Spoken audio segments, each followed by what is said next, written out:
Yeah, I fell into some of the traps. Out of the Shadows of Minneapolis is the title. It represents emerging from the shadows. I'm glad I overcame a lot of it so that I can tell anybody from those dark places that there is a way out.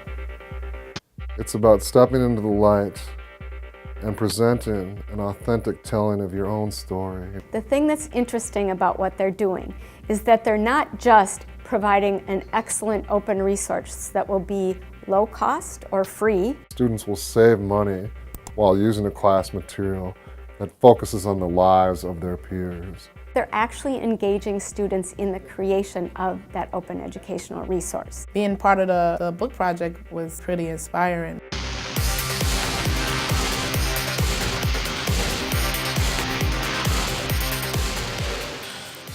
It's a retelling of the city in an inclusive fashion.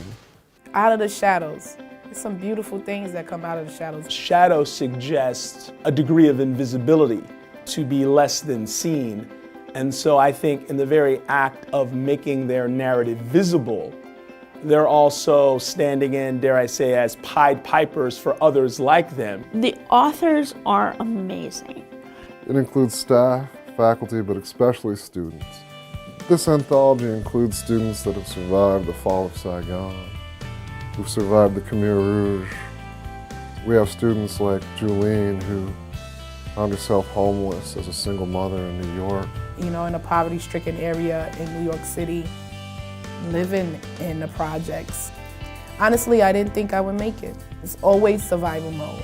About what it takes to transition from that to having an education. That college was the key. And I came to Minnesota, earned a degree, proved herself as a student leader, was a commencement speaker. I make more than enough money now to provide for my kids. We very often as teachers say things like, you have to meet the student where they are. And in order to meet a student where he or she is, we have to know where they've come from. So this is really all about respecting and honoring students' stories at the college and sharing them in a way that can be used as teaching and learning material. This is really innovative. We had to look for an external source of funds.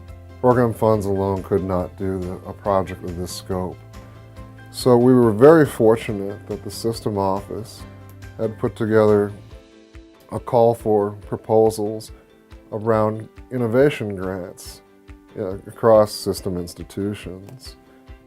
Many of you may have heard of Shark Tank. When we think not only about open in terms of affordability, but we think about open in terms of possibility. What can we do that really excites and ignites? I think that this book project is something that's going to push the development of people's cultural fluency. Out of the shadows. What can come out of the shadows?